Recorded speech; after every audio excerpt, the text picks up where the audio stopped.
I'm Matt Bichard here in Seattle for NAREIT's 2018 ESG Forum. Joining me today is Ben Myers, Sustainability Manager with Boston Properties. Ben, thanks so much for joining us. Thanks for having me back, Matt.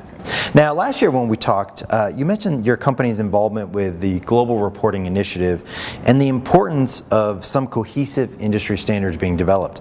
What progress do you think has been made in removing some of the confusion that existed regarding reporting metrics? Well, in general, I think the industry is moving towards standardization, but there still remains a lot of variability on the social and governance aspects of sustainability. We think it's important that we set some standards because we want meaningful comparisons to be made between companies and portfolios against known performance expectations and benchmarks. Ultimately, I believe it's our objective and the objective of our peers to provide the highest quality ESG data to our stakeholders and most importantly our investors. Now, Boston Properties won the most innovative award in NAREIT's most recent Leader in the Light Awards. Can you give us an example of how the company used innovation to solve one of your sustainability challenges? So this last year we delivered two projects, 888 Boylston Street and Salesforce Tower. The one I like the most is 888 Boylston Street, a project we delivered this last year in Boston, Massachusetts. It's been dubbed Boston's most sustainable office building. It has active chill beam mechanical system with dedicated outside air handling, which provides a highly efficient mechanical heating and cooling system. And then it also has a renewable energy plant on the roof, which provides 120 kW of solar energy, renewably made on site, that feeds the building, and 14 vertical axis wind turbines. Now, you mentioned Salesforce Tower, which looks to be another pillar in your company's portfolio. Can you talk about some of the unique ESG features in that property? Unfortunately, tallest building isn't an ESG feature, but Salesforce Tower does set new benchmarks and joins a small class of buildings in the world in terms of sustainability.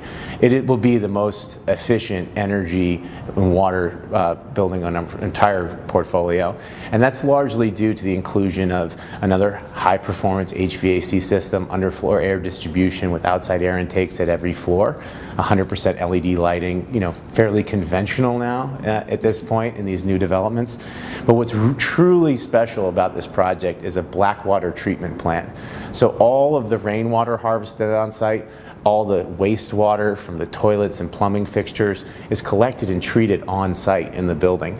It saves about 7.8 million gallons a year of water, and it's the first U.S. commercial black water system of this size.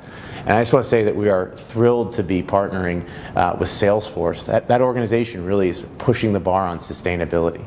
And lastly, I'm asking everyone here at the ESG Forum, as leaders pushing the envelope in real estate and sustainability, to brag a little bit.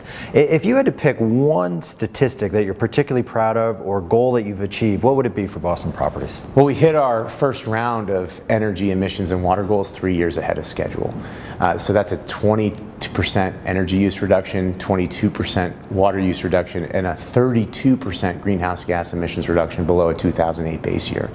And we did that this past year. Now we're in the process of resetting those goals, and we expect to announce new goals in our upcoming sustainability report. Ben, thank you so much for joining us. Thank you, Matt. For more on ESG and real estate related issues, be sure to visit NAREIT's website, REIT.com.